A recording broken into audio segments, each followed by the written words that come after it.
Mandibulise ke ngegama likaYesu waseNazaretha. Ndibulisa bonke abaphulaphuleyo emakhaya, abanye basemisebenzini. Sibulise kubo bonke abantu ngegama likaYesu waseNazaretha. Ndimkhanya ke, izono zam zixolelwe. Ndiyamthanda kakhulu uYesu. Uceliwe yi-God's will okokuba namhlanje phambi kokuba silale sibonisane ngezwi lenkosi. Izwi lenkosi silifumana phaa kwincwadi kaSamuel wokuqala. Samuel wokuqala nguchapter 21. Sifunde phaa kuvesi, sukela kuvesi 8 siphele phaa kuvesi 9. Fundeka ke ngolu hlobo. UDavide wabuza u-Ahimeleki wathi, akunamkhonto na okanye ikrele apha? Udaba lukakumkani lwalungxamisekile kangangokuba andizange ndifumane thuba lakuthatha sixhobo konke. Wathi umbingeleli, likhona ikrele apha, lelikaGoliyathi, lowaa Mfilistiya wambulalela kwintlango yom'Oki. Naliya phaya ligqunywe ngesidanga, lithandelwe ngesiziba. Ungalithatha xa ulifuna. Kuphela kwesikrweqe esikhoyo apha eso. Wathi uDavide, ndinike lona, akukho limbi linjengalo. Bangcwele, ibali likaDavide siyalazi. Ndicinga uba aliqali kule ndawo siyifundayo, kodwa uba sinolanda kakuhle, kambalwa nje uDavide ebengumalusi. Ithi iBhayibhile ebesalusa izimvu zikayise. Ekwaluseni kwakhe uDavide ebengumfo omfutshane odelelekileyo, siyam-andastenda apha umgcini kamalusi. Now kufika umFilisti, noba amaFilisti alwa namaSirayeli. Ithi ke iBhayibhile amaSirayeli ngelo xesha kuyabonakala into yobana ayingenazo izixhobo kakuhle, ngoba xa sifunda ibali lithi babethi uba bafuna ukulola mhlawumbi amazembe wabo noba iintonga zabo zokulwa, babefuneke becele kumaFilisti. Babengavumelekanga. Umthetho owawukhutshiwe ngelo xesha wawungabavumeli okokuba bona babe nazo izixhobo. Yahamba ke ibali, njengoba silazi mhlawumbi, lafika kwindawo apho amaFilisti esilwa namaSirayeli. Bavalelwa kwinkampi, inkampi le eyase-Ela. UDavide apho wafika eloo nkwenkwane edeliwe, kodwa ithi iBhayibhile wafika uDavide wathatha amatye, ngoba uSirayeli evalelwe nguGoliyathi, inkwenkwe engalukanga. UDavide wafika ephethe amatye wakhe eza kubulala uGoliyathi. Wathatha ilitye elalinye wachana uGoliyathi, lambetha ekorweni wafa. Ithi ke ibali xa esele efile uGoliyathi, uDavide wabuya wathatha ikrele likaGoliyathi wamhlabanisela ngalo. Wabe emnqumla intloko, wayithatha intloko yakhe wayityatha. Wathatha nekrele likaGoliyathi wahamba nalo, wayolibeka ententeni yakhe. Wayihamba nentloko kaGoliyathi bathi kabafundi beBhayibhile wayoyibeka eJerusalem entabeni yokhakhayo. Amen. Now apha ke ngoku kule ndawo uGoliathi uleqwa phofu ngexesha enza yonke le nto uyenza ephantsi kolawulo lukaSawuli, ukumkani wexesha nguSaul. Xa ke ngoku uGoliathi esoyisa lo mFilistiya ungalukanga, uDavide esoyisa lo mFilistiya ungalukanga, unguGoliathi, lavuya ibandla lamaSirayeli ngoba uDavide wenze umsebenzi ababangakhange bona bakwazi ukucinga. Uba bevuya, uyabuya uSaul obengukumkani eboyisiwe yena phofu ukulwa noGoliathi. Uyabuya unomonela uDavide ngenxa yoba uDavide elwile, nokuba abahlali bengingqi bathe esawube bebona uDavide elwile baqala ingoma. Ingoma yathi uDavide ulwe nama10,000 kodwa uSawule yena ulwe nama1,000. Ithi ke bali lamcaphukisa uSaul le nto ithethwayo ngoba kaloku uDavide ubonakala ingathi ngoku uzawuthatha isihlalo sakhe. Walwa ke naye wamleqa. Ekulweni kwakhe wabaleka wazama amacebo ke uDavide, wabe uDavide enentlahla yoba asondele entliziyweni kanyana kaSaul, uYonatani.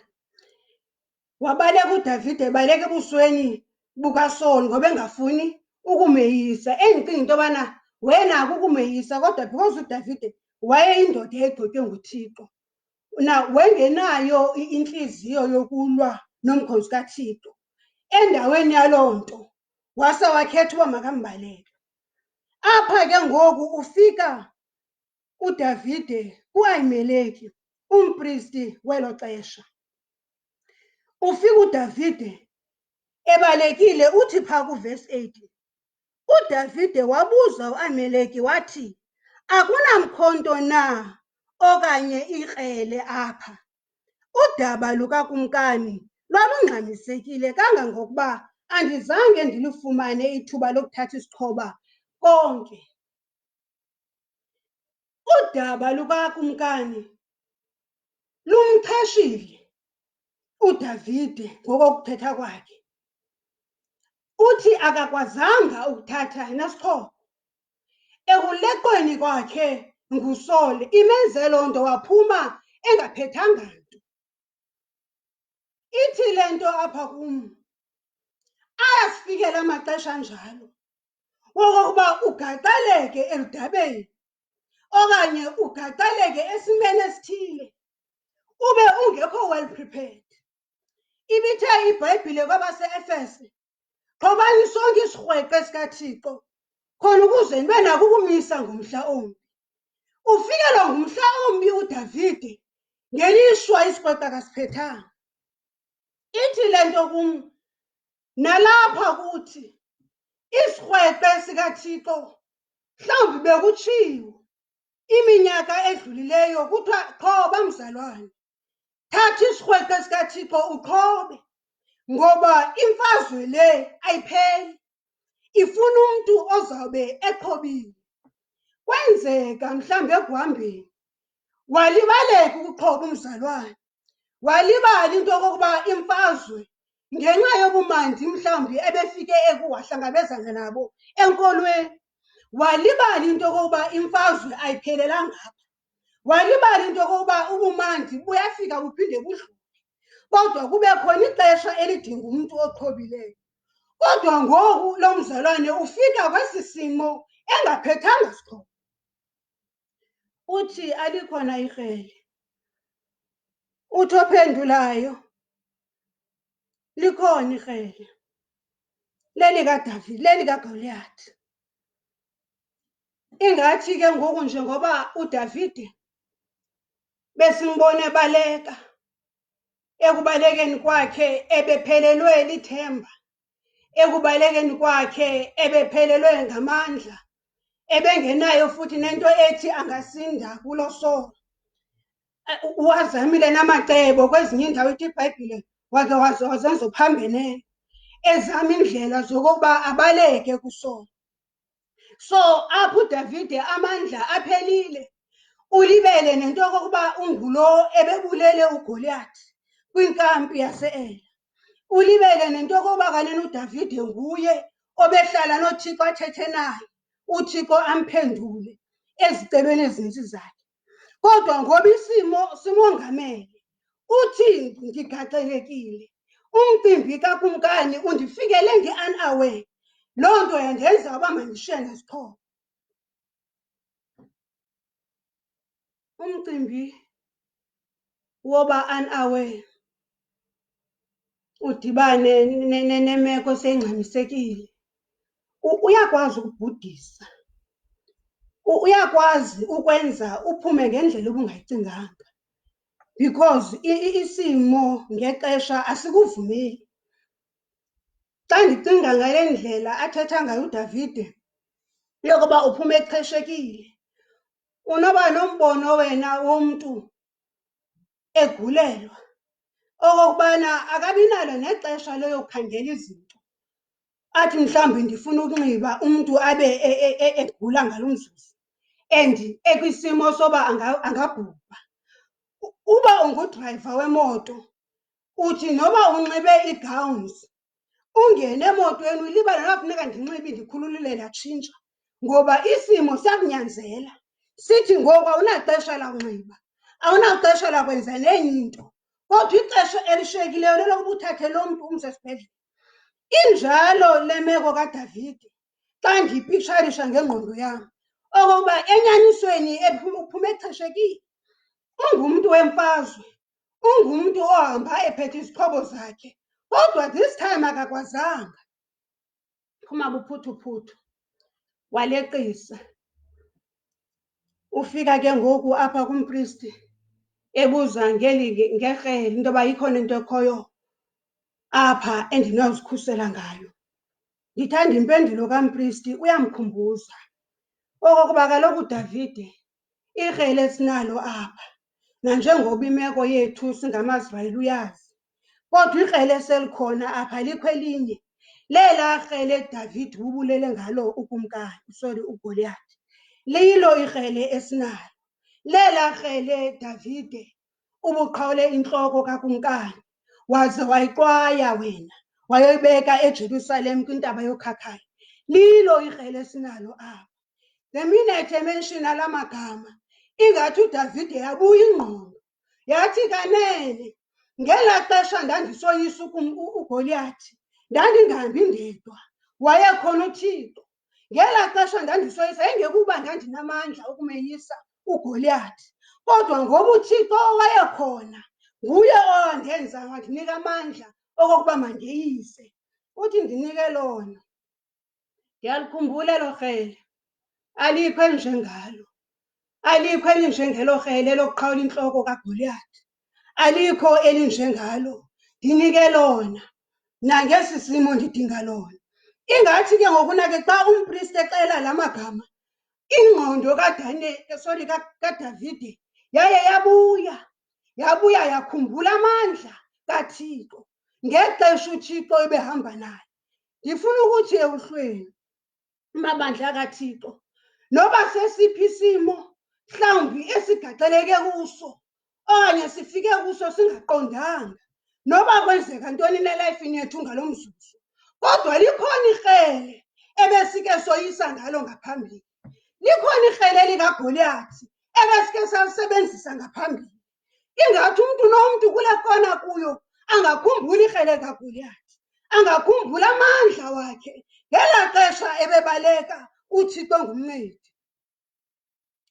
Ngoba nexesha sijongene nalo lifuna uGoliathi, lifuna uDavide, sorry. Ixesha esijongene nalo linayo uDavide walo. uThixo uyamazi uDavide weli xesha futhi uzamkhupha. Kodwa okwethu makholwa kuloo kona sikuyo kokokuba sihlale emthandazweni, sithi Thixo kule nkampi yamaFilisti sikuyo khawusonyulela uDavide ozosibethela lo mFilisti ungoluka. Sithi nguDavide ayisakhathaliseki noba uDavide ozawusihlangula uphuma kweliphi ibandla. Asizuba sayijonga loo nto noba uDavide weli xesha sikulo noba uDavide ka-2020 uzawuphuma kweliphi na ibandla, kodwa into eseyibalulekile uDavide makavele. Noba uvele kweyiphi na, noba uvele e-Assembly, noba uvele e-Faith Mission, asizumbuza uba uvele phi uDavide, kodwa okwethu kukumbhekisha ngomthandazo. Sithi Davide weli xesha silwele sijamelele lo Goliath, ngoba I believe nento etshoyo ethi ukhona uDavide omisiweyo nguThixo kanye ngexesha lisoyika, kanye ngexesha sibalekayo, ngexesha le-lockdown. Ndinayo entliziyweni yam ayipheli into ethi ukhona uDavide obekwe nguThixo sele egqityiwe, ngoba iBhayibhile ixa imlanda uDavide ngeli xesha alwa nalo mFilistiya wayesele egqityiwe, wayesele edibene noSawule, wayesele esaziwa lizulu, ekhethiwe nguThixo okokuba ixesha elinje uzawukwazi ukumelana noba abantu bona bebengekalazi okanye bebengekamngeni, bebona isimo sakhe okokuba yinkwenkwane esuke kwaluseni okanye yinkwenkwe engena-height emfutshane, kodwa izulu lona laliselimazi. Wayesengqinelwe nguThixo okokuba uDavide uza kulwa nomFilisti, amaSirayeli azawukhululwa nguDavide enkampini. Nelethu ixesha okanye kule meko ukuyo ngalo mzuzu, noba usendlini noba uphi kuloo meko ufeyisele nalo, ukhona uDavide. uThixo unayo uDavide aza kunyulela yena okokuba afeyisane nesi simo. uDavide asimazi okokuba uzawuvela phi, kodwa eyona nto isentliziyweni yam ithi noba uvele kwephi kona, okwethu ngoku ayisekho kokubuzana okokuba ngowephi na le kona uDavide, kodwa into yethu esimele ukuyenza ukuhlala emadolweni simombathise amandla sithi phuma Davide, noba usesekoluseni buya endle Davide, uzowuhlangula umzimba, uzowuhlangula ilizwe lethu, ngoba ilizwe lethu lisengxakini. Ilizwe lethu silibukele, uThixo ehlele ezulwini, unaye uDavide weli xesha, kodwa udinga thina abakholwa okokuba sisondele kuThixo, simcenge kwiiklozethi zethu sithi vela Thixo okaDavide usonyulele nakule kona sikuyo. Izulu malifike lingene ngoDavide, noba limkhuphe kwephi kona uDavide, kodwa makeze. Inkosi nisikelele, makeze uDavide. Into ebalulekileyo kuloo kona ukuyo, khumbula ikrele owake wahlabanyisela ngalo ujongene nomFilisti. Ayikokokuqala ufikelwa ngumFilisti, akokokuqala ungena esimeni esibi, kodwa into ebalulekileyo ukhona. Likhona ikrele, likhona ikrele.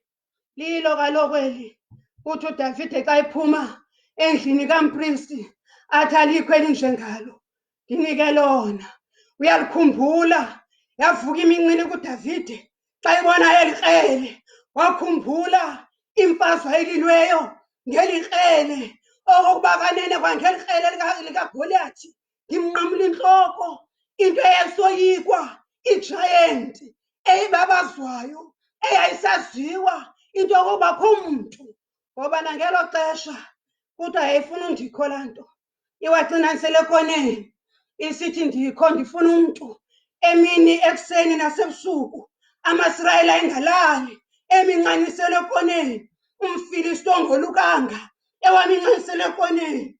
Kodwa ngoku uDavide wafika, wathi uDavide phambi koba amlimaze umFilisti, wathi wena uza kum uphethe ikrele, kodwa mna ndiza kuwe ngegama likaYesu. Likhona igama likaYesu, akhona amandla kwigama likaYesu. Nangeli xesha linje, kodwa khona amandla asegazini likaYesu, akhona amandla asegazini likaYesu. Igama likaYesu liyahlangula, igama likaYesu liyaphilisa. Liza lona noba ungenile ekoneni yakho, noba umincanisele loluphi uhlobo, lwemeko ngawunomzuzu khawulibize ligama ulibize nophansi kwengubo ulibize noba undawoni igama likayesu ulibize uhleli nefemeli yakho ngoba lilo eliza kuhlangula xa ndizawuyeka ngenxa yexesha ithi ibhayibhile xa uDavide egqiba koyisa uGoliyathi uye waphuma nentloko wayoyibeka kwintaba yokhakha eJerusalem. Ndiyakhumbula kule ntaba is the same mountain uYesu abamxhome kuyo. uYesu woyisa, uYesu wafa wabethelelwa exhonywe kwintaba yokhakhayo ezesayini okokuba kule ntaba woyisile. Entliziyweni yam yavuka into ethi obabemxhome kule ntaba yebo yena uGoliyathi intloko yakhe ufike wabekwa mhlawumbi wangcwatywa kule ntaba kodwa yena uYesu ufike waxhonywa. Ngamanye amagama intloko kaGoliyathi isezinyaweni zikaYesu uyoyisile. Intloko kaGoliyathi ayinamandla selifike eJerusalem. Mamela xa ndizawuvala esi simo sijongene naso asinamandla sesoyisiwe already. Into nasidinga uDavide wexesha aphume ngesibindi. uDavide ithi ibhayibhile uthe xa yawulwa nomfilisti uSawule wake wazama wamombathisa ezakhe iingubo ngoba wayenethemba lokokuba ubenxibe ngubo zakhe uzokweyisa. Wathi uDavide ziyeke andizukwazi uzinxiba ezi ngubo azindifanelanga. Wakhumbula ingubo wathi ndiloyisile ibhere bendinganxibanga ngubo, ndiyoyisile ingonyama bendinganxibanga ngubo. Nalo mfilisti ungolukanga ndiza kumqoyenga ndinxibe ezi ngubo ndinxibileyo ngoba wayimazi kakuhle uqhobo ahamba nalo okokuba uSamuweli ebesemgqobile nje amandla aselugqobeni wawathemba noba ngelaa xesha babengekawaqondi kodwa amandla alele egqobeni. Into efunekayo ngathi ukusondela kulugcobayo. Thixo sigcobele uDavide, asikhululele uDavide. Ndithe noba uvela kweliphi ibandla kodwa sidinga uDavide ozawujamelana nomfilisti akhulule ibandla likaThixo, akhulule iSouth Africa emathangeni ongendawo, akhulule ilizwe lethu. Siyabeva bayakhala kwiindawo zonke kunzima kodwa sinethemba lokokuba uThixo ngenxa yemithandazo yabangcwele kwiikona bakuzo uThixo uzaliveza icebo. Uthi thina kaloku asingabantu abatyhafayo noba imeko ingangathi isohlule okomzuzwana kodwa mamela likhona ikrele ebesike soyisa ngalo enkampini yamafilisti sanqumla ngalo uGoliyathi. Nanamhlanje sizawuthatha lona ngoba lilo eliseleyo lelaa krele elalimasa uGoliyathi linamandla nangoku liseza kumeyisa. Inkosi insikelele.